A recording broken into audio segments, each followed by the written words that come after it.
Oke,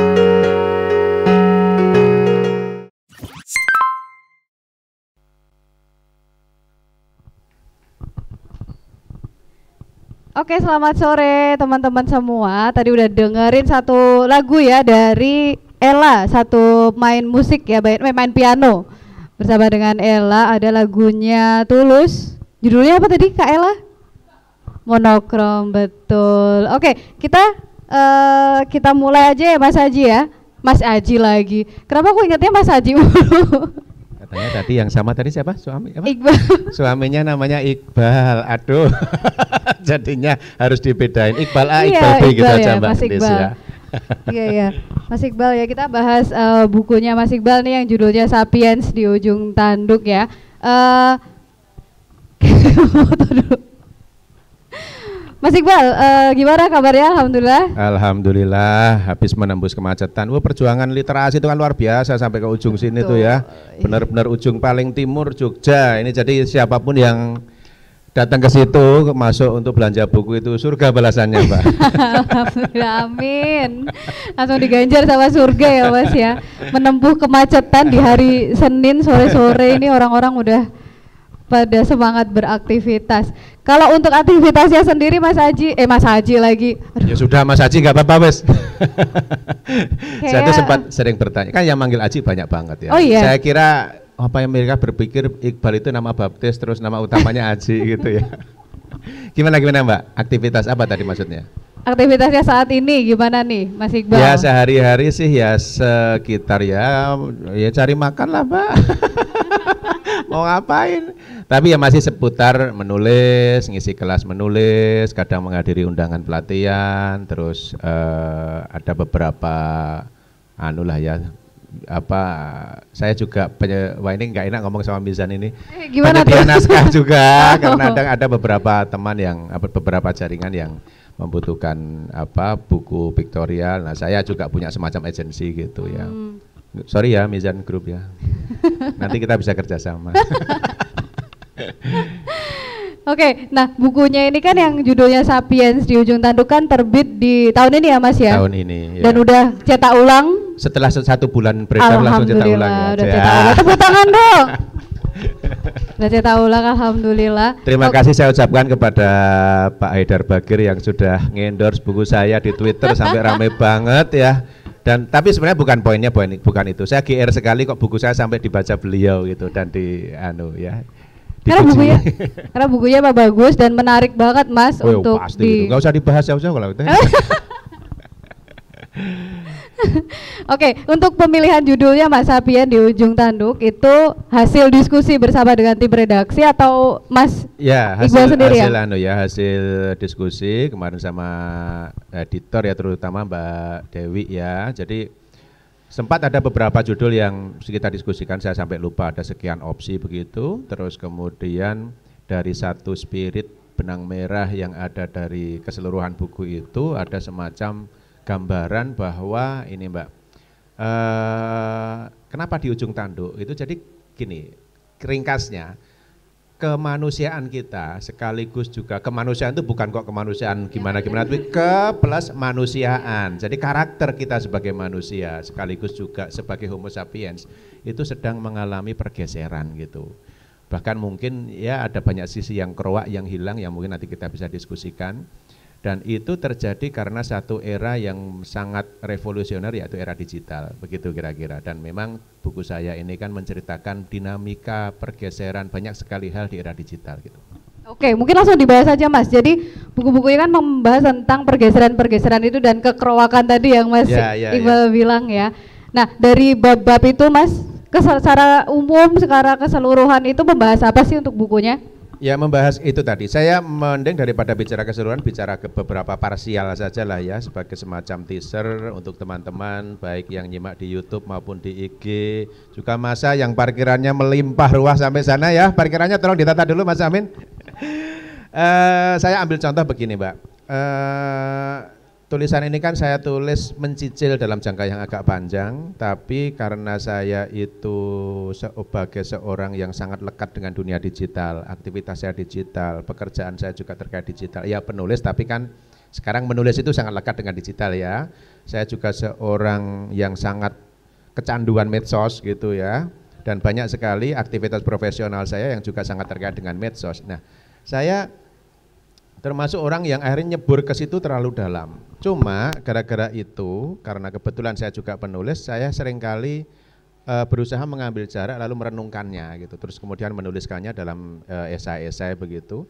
Saya ambil contoh misalnya pernah satu ketika saya itu wah ini backgroundnya agak panjang. Saya itu kan 2013 sampai 2018 menemani istri sekolah ya di negara sebelah gitu, Parangtritis gitu. Terus 2018 saya pulang ke Indonesia, lalu janjian ketemu dengan teman lama. Nah ketika janjian itu saya nanya, ini di mana ancer-ancernya gitu. Terus dia langsung, oh ini mas, Sherlock. Saya pertama kali kenal Sherlock baru 2018 ketika kalian mungkin sudah sangat masif ya menggunakan itu sehari-hari. Karena apa? Karena saya itu di Australia waktu itu ya, menemani istri sekolah itu saya di sana. Jadi di sana itu yang digunakan itu GPS mobil itu loh Mbak, yang pakai pencet-pencet ya. Sherlock itu orang pakai WA jarang, orang komunikasi telepon atau SMS dulu ya. Saya nggak tahu kenapa seperti itu, karena WA nggak populer di sana waktu itu ya. Nah ketika saya dapat Sherlock, saya bingung, loh kok kayak gini? Saya masih membayangkan bahwa ini, kalau ditanyain ancer-ancer ya udah kamu ke sana ke Jalan Kaliurang, belok kanan, nanti ada gapura, ada warung, kelihatan di depannya ada kotak-kotak rokok, nah tanya di situ rumahnya Mas Imam misalnya kayak gitu. Oh iya terus kayak gitu, oh Mas Imam yang mana? Oh yang anu itu juragan buku misalnya gitu. Nah terus saya kemudian, loh kok nggak ada kayak gini lagi, tapi Sherlock. Ketika Sherlock yang kita ajak komunikasi siapa? Ya cuma belok kiri, gitu kan, turn left, sebentar ada backsound ya. Ada iklan. Ada iklan ya, iklan yang sangat mewakili dunia analog kalau ini, sangat tidak digital. Jadi ketika saya menjalani itu, oh pencetnya kayak gini ya Sherlock WA itu, terus tinggal ngikuti, terus you have arrived, cuman kayak gitu ya. Terus saya kemudian mikir-mikir, ini berarti nanti persoalannya bukan sekedar teknis, tapi apa? Nah terus saya masuk ke dalam beberapa katakanlah refleksi gitu. Ini proyeksi lah ya, proyeksi bahwa berarti kalau semua orang sudah pakai kayak gini, saya nggak akan lagi punya kesempatan untuk bertanya gitu ya.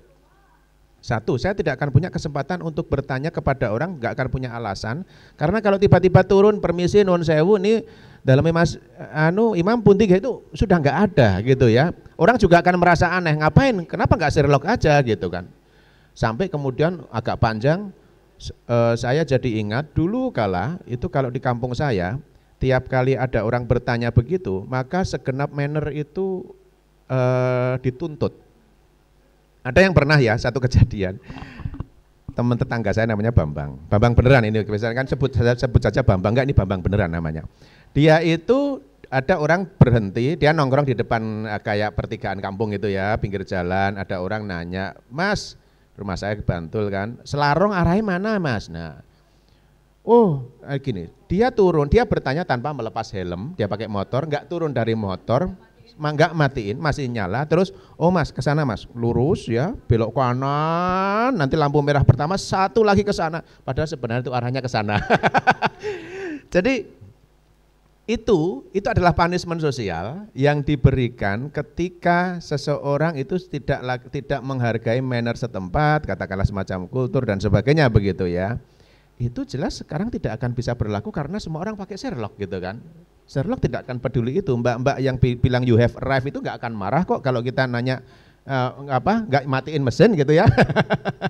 Nah berarti akan ada banyak sekali sendi sosial yang berubah Mbak. Bahkan, nah ini kalau ini di tulisan yang lain bukan di tulisan yang itu ya.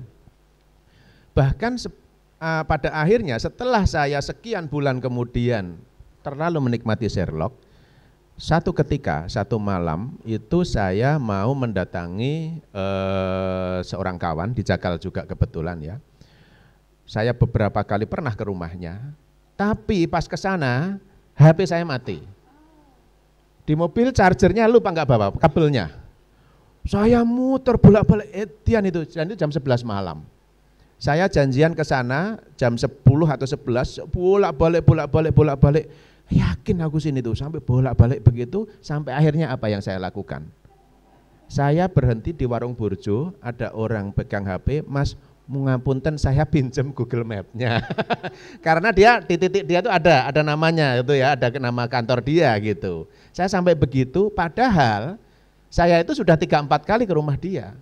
Artinya apa? Kemudian saya berpikir, nah ini kita ngomong sapien. Kalau tadi ngomong sendi sosial yang mungkin lekat dengan aktivitas kita sebagai manusia. Kalau ini sudah kita bicara spesies. Artinya skill saya yang dulu itu saya gampang sekali, Mbak. Nginget tempat itu enak. Sejak beberapa bulan menggunakan Sherlock dan Google Map, bagian otak spasial saya itu saya titipkan ke HP ternyata. Saya baru sadar, oh ya kerowak. Nah tadi orang tanya kerowaknya di mana, itu kerowak gitu, hilang. Kemampuan itu hilang. Baru terus kemudian sekian waktu kemudian ada tulisan juga. Nah saya memberikan satu deskripsi kecil. Kebetulan ada pembandingnya, itu kan 2018 akhir. 2019 saya jalan-jalan ke Jepang menengok adik saya di sana. Dan saya 2 kali ke Jepang, tahun 2015 sebelumnya ketika belum ada Google Map. Belum ada Sherlock ya. Saya lupa, Google Map kayaknya juga belum musim waktu itu ya. Saya ingat di satu hotel kecil di Kyoto itu saya bertanya ke yang penjaga hotel. Mas, ya bukan Mas lah, bahasa Inggris. Saya alumni bahasa Jepang tapi lulus tanpa bisa bahasa Jepang. Jadi saya nanya, ini arah ke sana gimana ya? Dia bikinin pakai denah, Mbak, pakai coret-coretan bolpen. Dan saya dengan PD-nya itu keluar, yang ikut itu aja. Tapi 2019 hampir 2 hari saya nggak berani keluar dari tempat tempat saya nginep itu. Kenapa? Karena paket datanya baru muncul dari kedua. Saya benar-benar sudah, kemudian saya refleksikan, 2015 sampai 2019 itu jarak waktu 4 tahun saja. Saya sebagai spesies itu sudah mengalami perubahan yang sangat besar gitu. Karena kalau saya pikir saya keluar nanti baliknya gimana, nggak ada Sherlock, kalau cari tempat nyari searching gimana, kalau tiba-tiba kepengen sholat gimana nyarinya. Jadi poinnya itu, tadi saya sudah menyampaikan ya, ada banyak sekali perubahan yang sangat mungkin terjadi dan sangat masuk akal terjadi terkait dengan segala sendi sosial yang ada dalam kehidupan kita sebagai manusia ya, dalam konteks manusia sosial tentu saja tadi sudah saya gambarkan, tapi sekaligus di saat yang sama ada hal-hal yang sampai memengaruhi mungkin fisik atau katakanlah fungsi-fungsi fisiologis atau apalah kita sebagai manusia. Itulah kenapa Homo sapiens di ujung tanduk itu salah satunya itu di antara sekian cerita yang lain gitu. Termasuk juga kalau pas kita nanya orang tentang tahu ini enggak sih, terus nanti mereka jawabnya udahlah cek di Google aja. Kan sekarang juga semua kayak gitu nggak sih Mas? Persis. Jadi akhirnya kita mungkin sudah malas untuk menjadikan otak kita itu sebagai filing kabinet untuk menata dokumen-dokumen yang mungkin selama puluhan tahun sebenarnya kita maksimalkan itu gitu, karena data itu sekarang ada di luar yang dengan sangat mudah kita dapatkan, nggak kayak dulu harus ke perpusda dan harus seharian bongkar-bongkar buku dan sebagainya. Baru setelah itu mungkin kita memproduksi pengetahuan dengan cara merangkai data-data yang ada di luar kepala itu. Di luar kepala itu maksudnya bukan di istilah luar kepala itu kayaknya kacau juga ya. Luar kepala yang ada di HP gitu ya. Kemudian kita mengolahnya. Tapi model produksi pengetahuannya memang jadi beda gitu, Mbak. Kalau soal fenomena viral kan juga sempat dibahas juga ya Mas ya di Sapiens itu. Dan sekarang kan banyak banget kalau nggak viral kayaknya nggak orang-orang tahu setelah itu jadi viral gitu loh Mas, termasuk Fashion Week, kemudian ada kasus-kasus tertentu gitu. Kalau dari tanggapannya Mas? Saya ada beberapa tulisan tentang viralitas itu dari berbagai perspektif yang saya tulis di buku ini ya, di buku ini. Ini biar YouTube tuh ya kelihatan bentuknya, biar masuk ke dalam bawah sadar otak sapien-sapien di hadapan saya. Jadi soal keviralan itu juga kompleks. Yang pertama jelas ya, orang itu akan sangat tertarik untuk sedikit-sedikit memviralkan. Cuma memang Viral itu kan nggak ada rumusnya. Ya dia ada rumusnya, cuma kompleks sekali karena sangat membutuhkan satu kualitas konten, terus habis itu juga momentum dan takdir gitu ya. Cuma gini, tadi ya ketika akhirnya hukum viralitas itu, benar ya viralitas ya istilahnya ya, keviralan itu muncul, dia juga menciptakan berbagai pergeseran bahasa sosial ya. Salah satu yang juga sempat saya tulis adalah terkait dengan yang belakangan kemudian dijadikan tagar hashtag, yaitu nggak viral nggak ditindak ketika ngomong polisi ya. Betul. Itu saya sudah menulis itu berbulan-bulan atau mungkin 1-2 tahun sebelum kejadian itu. Saya sudah menuliskan itu gitu.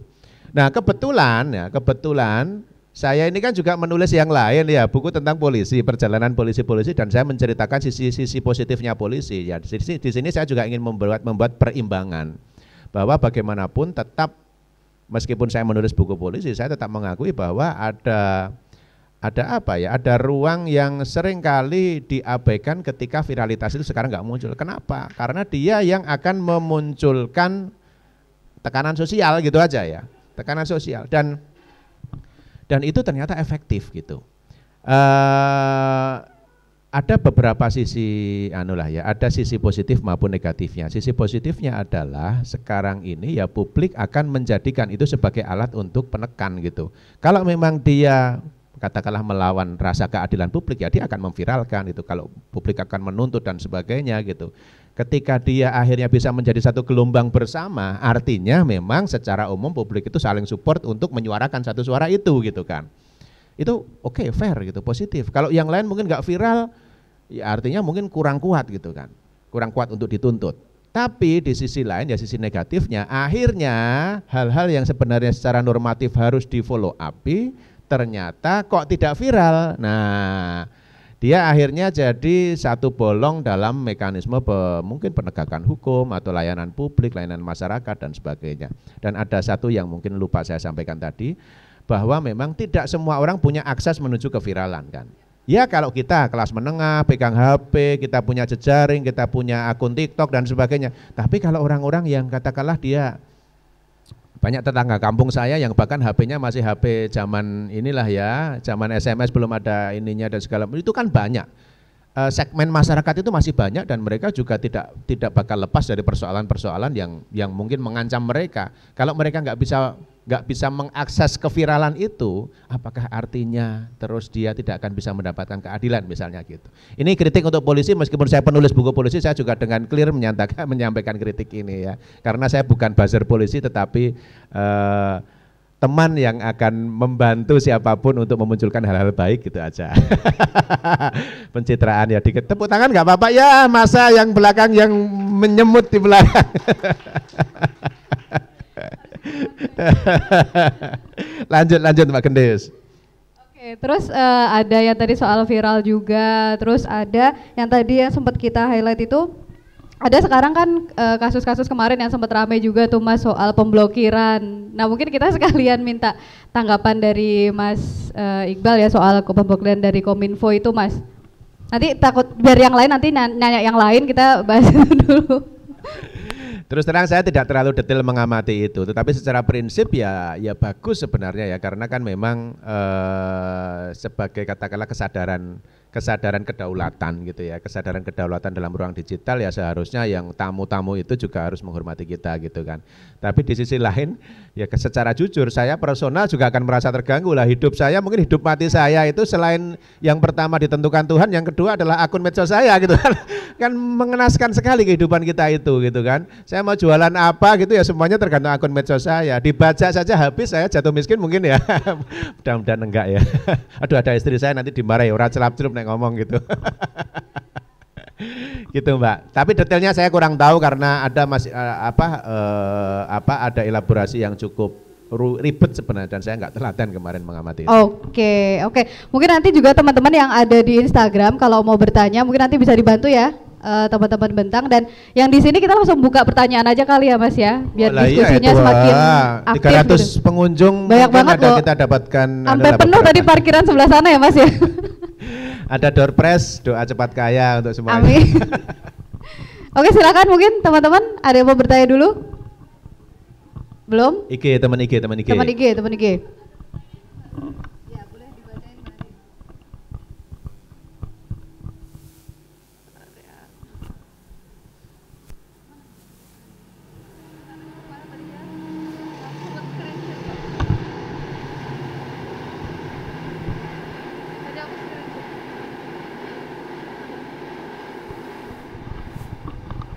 Syahdu sekali ada suara kereta di sebelah ya, teman-teman penyimak IG di kampung masing-masing. Silakan. Mas, ini ada pertanyaan dari Instagram account Fahmi Nurul F. Pertanyaannya gini, Mas, apakah buku ini terinspirasi dari buku Sapiens karya Yuval Noah Harari? Mungkin bisa dijawab ya. Mas Iqbal ya. Terima kasih pertanyaannya Mas Fahmi. Tidak ya, tidak. Karena bahkan ini kan tulisannya ditulis agak panjang waktunya ya. Dan tulisan yang saya tulis pertama kali bahkan muncul sebelum Sapien muncul di Indonesia ya, sebelum Sapiennya Harari muncul di Indonesia. Tapi kalau menumpang ya itu mungkin ya, biar ada Sapien-Sapiennya apalagi pada laris bukunya Harari ya iya, judulnya iya, tapi kalau isinya sih sebenarnya enggak.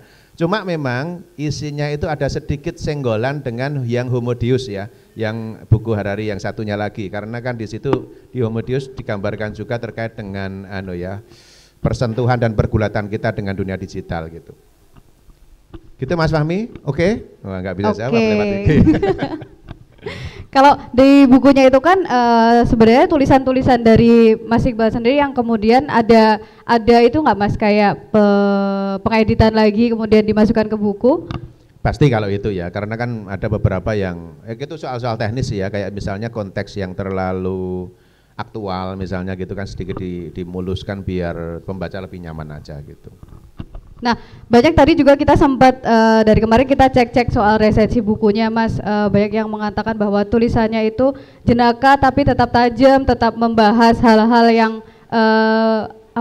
yang bisa membangun orang gitu Mas. Nah, kalau untuk teknik penulisan sendiri, Mas Iqbal juga memang sudah lama menggunakan teknik itu ya Mas ya? Sebenarnya gini ini malah nyambung ya dengan topik bukunya. Saya ini agak flashback. Saya itu sebenarnya mulai tekun menulis itu sejak main Facebook secara serius. Sebelumnya saya juga agak berdekatan dengan dunia aksara, saya juga pernah jadi editor kayak teman-teman, cuma editor saya itu editor buku pelajaran sekolah. Bisa dibayangkan seberapa terbatasnya kungkungan dari rezim, rezim pendidikan gitu ya, salah dikit gagal penilaian dan sebagainya gitu. Jadi di situ saya tidak berekspresi gitu ya. Baru kemudian, dan itu bukan menulis, saya cuma mengedit ya. Jadi saya tidak berkarya, tidak mengkreasi dan tidak katakanlah menyampaikan hal-hal yang sifatnya itu gagasan, itu bukan ya. Baru kemudian ketika 2014 itu Facebook, kalian bukan generasi Facebook ya? Aduh kasihan sekali ya. Generasi Instagram. Saya dan Mas Imam ini generasi kentongan yang tiba-tiba dapat HP. Jadi ketika Facebook 2014 itu dia gini, membuka fitur, kalau dulu namanya status ya, kalau sekarang apa yang kamu pikirkan, lancang sekali dia nanya-nanya pikiran kita itu kan. Dia membukanya menjadi tulisan yang bisa sangat panjang gitu kan. Kalau dulu kan cuma kalimat, makanya dulunya namanya status ya, Iqbal is gitu kan. Iqbal is jalan-jalan gitu aja, kalau dulu itu sangat menjijikkan. Nah, baru setelah itu ketika dibuka, baru orang bisa menulis agak panjang. Nah, saya keasikan, apalagi itu di momen ketika saya di Australia, saya jadi sopir truk untuk support ekonomi keluarga di sana karena beasiswa istri saya mepet dan seterusnya ya. Nah, saya menceritakan banyak sekali kisah seru, pertemanan saya dengan teman-teman imigran ya dari negara-negara dunia ketiga di seluruh dunia gitu ya. Poinnya gitu. Nah, kemudian saya merasa nyaman kok bercerita itu asik gitu ya. Makanya kalau teman-teman baca buku ini isinya banyak sekali storytellingnya ya. Saya menceritakan mendongeng, bukan mendongeng fiksi ya, tapi menceritakan gitu. Lalu dari situ pelan-pelan saya beranjak ke analisis gitu ya. Analisis bisa-bisa saya, terus ada media tertarik, media itu minta, terus kemudian saya diberi ruang khusus, kolom khusus dan seterusnya gitu. Nah, baru setelah itu saya menjadi kolumnis, esais yang itu tadi akar gayanya itu adalah akar gaya yang medsos gitu. Yaitu yang seperti apa? tulisan yang memang bergaya mendekati lisan gitu. Itulah kenapa ada yang bilang jenaka, renyah dan sebagainya itu jelas bukan karakter era cetak sebenarnya ya, tapi karakter yang dibentuk oleh gaya komunikasi kita di media sosial gitu. Ya kira-kira gitu. Ya, tapi berarti memang itu yang dibangun ya Mas ya untuk tanpa sadar sebenarnya, tanpa sadar. Saya menyadari itu belakangan bahwa oh ini gaya yang dibentuk oleh karakter medsos. Enggak, waktu awalnya enggak merancang. Waktu awalnya saya ya medsosan aja gitu. Facebookan terutama ya. Terus di situ mulai menulis. Ya, mulai banyak Ya. menulis, mulai yang tadinya sebatas bercerita sampai kemudian menyodorkan analisis dan sebagainya gitu. Tapi ada nggak sih Mas waktu proses penulisan itu kemudian ditujukan buku ini akan dibuat untuk satu dua profesi atau kalangan tertentu gitu nggak sih Mas? Kalangan tertentunya iya, yaitu kalangan yang punya medsos gitu. Sementara sekarang ini 60% penduduk Indonesia itu pakai medsos gitu ya. Jadi sekitar kalau tidak salah 270 juta ya 180 juta. Ya itu ya jadi ini nanti harus cetak ulang terus sampai 180 juta eksemplar kan ya. Allahumma amin. Kira-kira gitu, karena bisa dibaca semua kalangan ya, yang tua, saya sendiri sebenarnya sudah cukup berumur, di atas saya juga sudah pada baca, yang muda-muda baca, nggak tahu kalau generasi TikTok apakah mereka masih kuat baca, mudah-mudahan masih kuat gitu. Ya, harusnya sih masih ya Mas ya, mereka kan pengguna medsos gitu yang aktif, ya.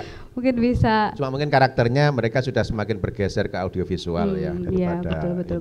Daripada teks gitu.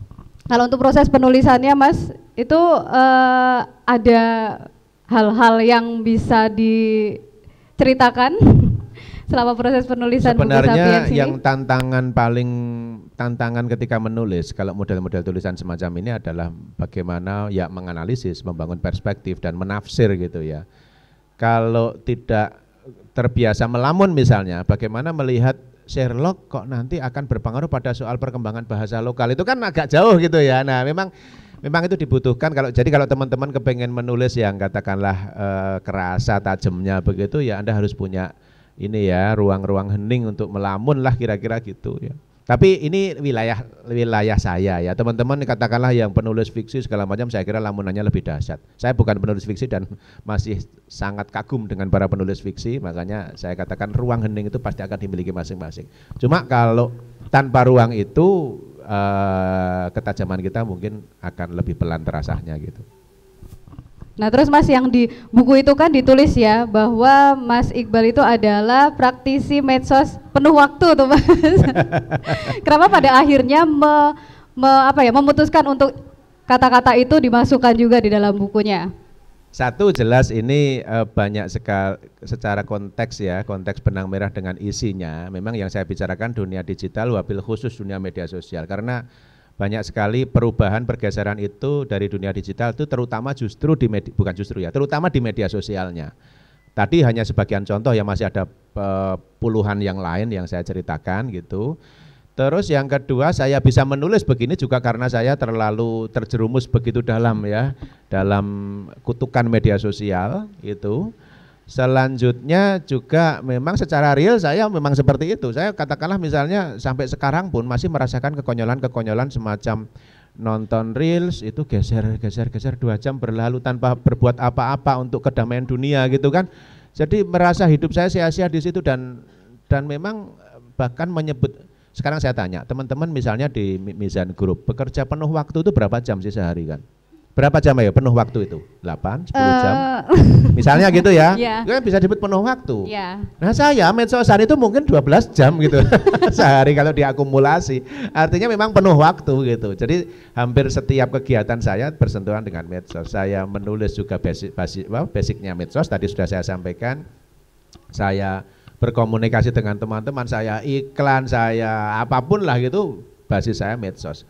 Bahkan medsosnya itu pun ya Facebook, Instagram gitu ya. Saya kalau teman-teman WA saya itu jarang atau terlambat saya buka, karena yang sering pertama kali saya buka ya IG sama FB gitu. Tapi itu sekarang jadi itu sih Mas, kebiasaan juga ya, orang-orang lebih cepat balas DM daripada balas WA. Iya. Jadi apa yang tadinya atau awalnya itu kita lihat hanya sebagai ini ya mainan, itu ternyata ya sekarang menjadi sandaran gitu. Makanya kalau ada teman-teman, wah saya kalau mau menulis harus mematikan medsos dan berjarak dengan medsos. Ada juga beberapa teman yang pernah itu kalau nggak salah Mas ada, dulu Mas Alvin kayaknya nggak ada itu.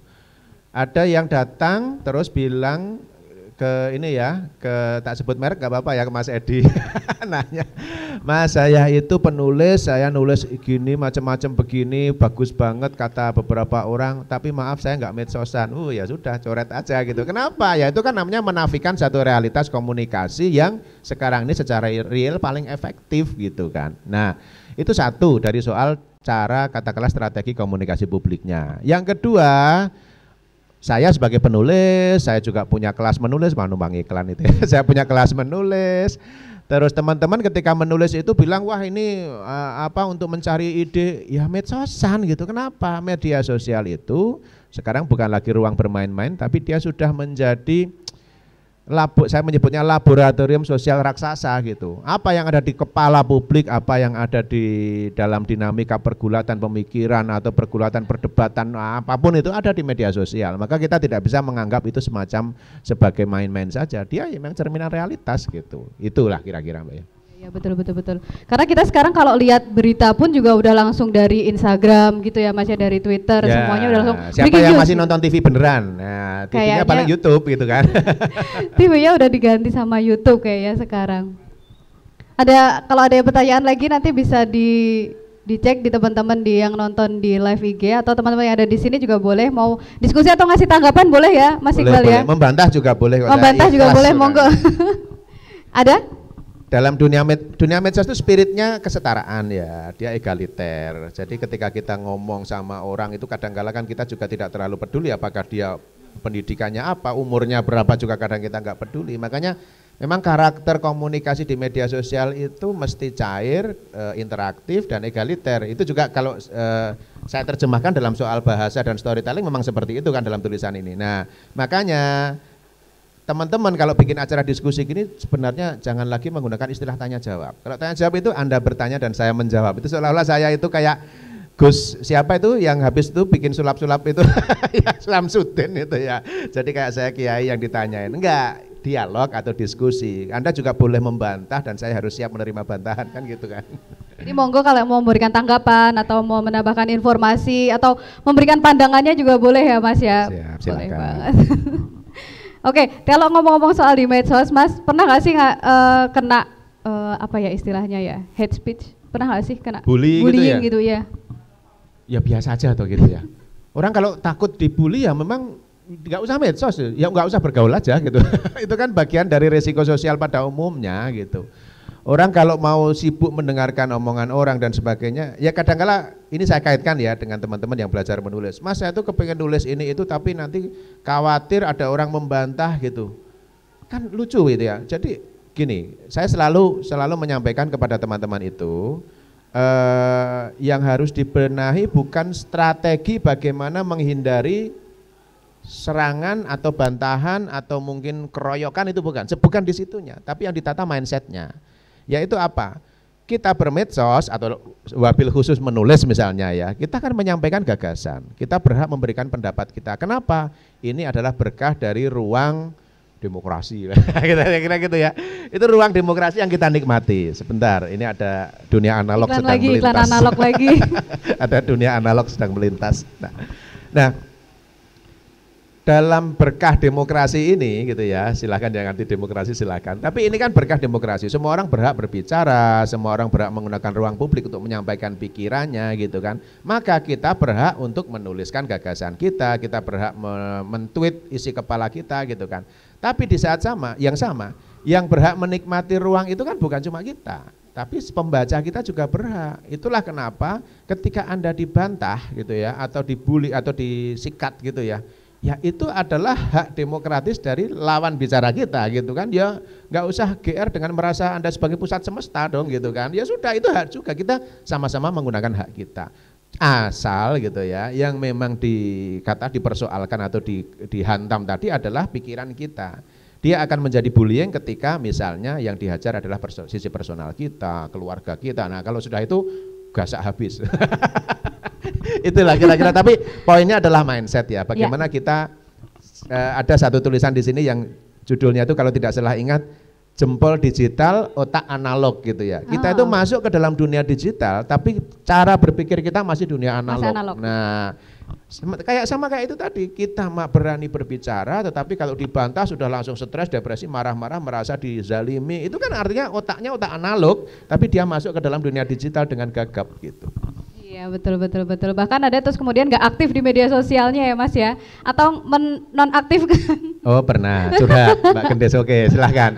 Sesi curhat juga dibuka, boleh, ini bukan cuma tanya jawab, curhat juga boleh. Iya. Terus ada lagi tuh Mas yang orang-orang kan sekarang pada apa ya istilahnya kayak masih dia harus mengikuti semua digitalisasi ini, tapi mereka sebenarnya nggak siap juga tuh Mas untuk masuk ke dunia saat ini. Jadi pada akhirnya terus membuat bukan kesoktahuan ya, tapi kayak lebih ke menyimpulkan hal-hal yang mungkin belum tentu benar gitu loh Mas. Misalnya apa itu? Misalnya kayak orang dia baru pegang sosmed, baru punya sosmed gitu, kemudian dia terus ikutan hate speech, kemudian ikutan terus kayak intinya bahwa dia tuh sebenarnya belum siap gitu Mas untuk digitalisasi, tapi pada akhirnya dia harus ikutan gitu. Sebenarnya sih kalau itu massal ya Mbak ya. Indonesia ini kan kalau saya katakan berada dalam proses sejarah yang kurang adil ya. Kurang adil tapi nggak tahu siapa yang nggak adil. Yang nggak adil ya sejarah itu sendiri. Jadi kita itu kan negara berkembang gitu ya, literasi belum mapan, pendidikan formal pun bahkan masih banyak yang belum mapan gitu. Sementara di negara-negara maju mereka mungkin sudah jauh lebih siap gitu. Sementara datangnya teknologi itu bareng gitu kan, kita berada pada satu step yang bareng. Bahkan Indonesia itu lebih rakus. Saya ketika di Australia merasa HP saya paling keren waktu itu ya, karena yang lain-lain itu kadang masih pakai Nokia pisang gitu ada, dan itu orang sana gitu ya, bule Australia yang mereka itu orang lokal sana nggak terlalu tertarik dengan kayak kita kan sangat rakus Indonesia ini kan. Makanya Indonesia itu pengguna medsos ranking 3 atau 4 atau 3 gitu kan. Yang pertama kalau nggak salah ya Amerika, Cina nggak masuk ya karena Cina memblokir macam-macam ya. Amerika, terus kalau nggak salah Brazil atau mana, baru kemudian India. Nah, Indonesia itu 180 juta pengguna, 270 populasi atau 190 saya lupa, pokoknya 60 sekian persen. Sementara saya bandingkan India itu penggunanya 350 juta, tapi populasi totalnya 1,3 miliar. Artinya secara signifikansi sosial kita itu jauh lebih signifikan. Indonesia tuh gila, bahkan pengguna HP ya gadget itu kan Indonesia ya seperti itu. Artinya kita itu secara literasi banyak sekali yang belum mapan, tetapi dalam soal akses teknologi kita begitu rakus. Akibatnya apa? Ya kegagapan gitu. Banyak sekali orang yang bahkan seumur-umur pegang buku aja belum pernah, dia langsung pegang HP, pegang medsos. Dia belum pernah menjadi konsumen wacana atau pengetahuan, tiba-tiba dia memproduksi pengetahuan dari level dia gitu. Artinya kekacauan ini begitu berat. Maka begitu repotnya memang jadi pemimpin Indonesia ini. Saya bukan karena saya Jokowi atau apa, enggak, bukan itu ya. Tapi repot sekali membayangkan yang dikelola itu begitu kompleks ya, begitu luas, dan ya kita bertahan menjadi negara yang masih utuh aja saya kira alhamdulillah. Masih utuh gitu. Ada satu pertanyaan? Oke. Ada pertanyaan dari akun Saat Manisku. Mas, gimana sih caranya mengedukasi orang-orang tua di WA group dari hoax? Kadang capek banget ngasih taunya harus berkali-kali. Ada tips nggak tuh Mas? Mengedukasi orang tua, didoakan saja. Saya itu ya pernah, tapi kalau ini kasusnya bukan WA group, tapi FB ya. Jadi saya itu, ini kemungkinan kalau saya share di Facebook, si mbok saya akan menyimak, jadi nggak apa-apa, sorry ya mbok ya, mak saya tuh pernah ngambil HP-nya, tak lihat tuh, wah akun-akunnya yang gualak itu, unfollow itu, secara ilegal tanpa minta izin kepada ibu saya gitu ya. Karena ya memang itu tadi bagaimanapun generasi mereka generasi yang jauh dari apalah ya, mereka sangat berjarak dengan dunia digital. Sistem pengolahan informasi digitalnya sangat lemah tentu saja. Dan tiba-tiba harus masuk ke grup kampung atau grup pengajian yang isinya kok meden-medeni kayak gitu kan. Cuma memang Anda butuh ketelatenan ya. Kalau ada cukup bisa berkomunikasi dengan baik dengan orang tua, saya kira selalu ada metodenya. Saya pernah ambil contoh, ini mohon maaf, ini sorry ya Mak ya, tak ceritake ya Mak ya. Nah, pernah satu ketika ibu saya itu cerita gini loh, wah iki tenan po iki gitu kan. Beliau menunjukkan itu makam Imam Samudra yang berbau wangi. Wah, Masya Allah itu kan, ada takbir-takbirnya segala kan, jenazahnya masih utuh itu. Itu kan mengerikan dalam arti begini, kalau itu tersebar tanpa saringan, orang lalu akan berpikir, berarti apa yang dilakukan Imam Samudra benar dong, gitu kan, nah itu kan berbahaya. Nah, saya bantu googlekan di YouTube dan ketemu itu bantahan langsung dari keluarga Imam Samudra sendiri, tidak benar, itu ada video itu hoax dan sebagainya. Terus saya kasih share, nyamaknya didum neng grup pengajianmu lah gitu. Ya, cuma kalau kayak gitu kan artinya ya basic pertama ya Anda harus komunikasi baik lah dengan keluarga, dengan orang tua begitu, baru setelah itu hal-hal yang lebih detail bisa kita terapkan. Ya kalau perlu pakai cara-cara intel gitu tadi ya, di blok, di unfollow gitu.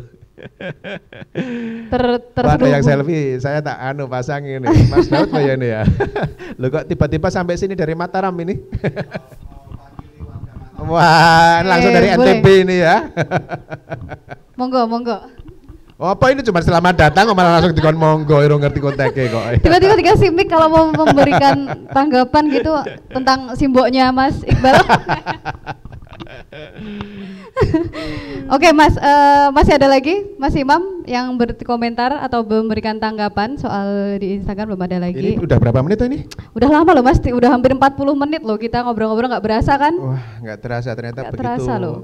Ya, kita menikmati dunia analog ini. Ini dunia analog ini kan. Dunia analog. Oke. Kayaknya takutnya nanti udah mau maghrib Mas, kita. Kenapa takut dengan maghrib itu? Bukan, ada maksudnya nanti persalahan imanmu itu. Nanti takutnya ditutup ini tempatnya. Kita azan masih ada acara nih nanti. Oke. Sebagai apa ya, closing statement mungkin Mas, dari Mas Iqbal sendiri, Sapiens di ujung tanduk ini tuh bermakna apa gitu? Sebenarnya saya mau mengkritik tuntutan closing statement itu sebenarnya buat apa sih? Publik itu sekarang sudah bukan cuma bisa mengakses wacana dengan mudah, tetapi juga memproduksi wacana dengan mudah dan mengolah informasi itu. Artinya ketika kita sudah bicara macam-macam, kita tidak perlu berusaha menyimpulkan. Anda bisa menyimpulkan, dan lagi-lagi Mbak, spirit kesetaraan ya, anti hierarki itu kan khas milenial ya. Dia menolak apa katakanlah formalitas, dia menolak apa istilahnya tuh, kalau pokoknya hegemoni lah kira-kira begitu. Itu adalah hak teman-teman untuk menyimpulkan. Tapi kalau saya diminta memberikan pesan, ya gampang, belilah buku ini itu kan.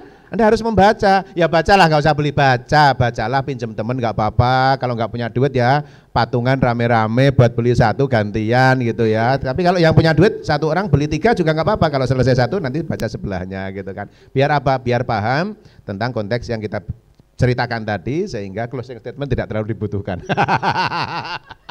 Oke, baiklah. Kalau gitu kalau nggak ada closing statement kita tutup aja Mas. Iya. Kita sudahi untuk diskusi pada hari ini, atau mungkin ada teman-teman yang masih mau memberikan tanggapan? Belum lagi? Oke, cukup. Terima kasih Mas Iqbal, sampai ketemu lagi. Nanti kita buka diskusi lagi ya Mas ya. Terima kasih. Terima kasih yang nyimak di IG maupun nanti di YouTube, dan juga makasih teman-teman yang sudah datang di sini sampai parkirannya ujung sana dari NTB aja datang ke sini. Terima kasih semuanya. Baik, terima kasih. Saya tutup. Selamat sore. Wassalamualaikum warahmatullahi wabarakatuh. Salam warahmatullahi wabarakatuh.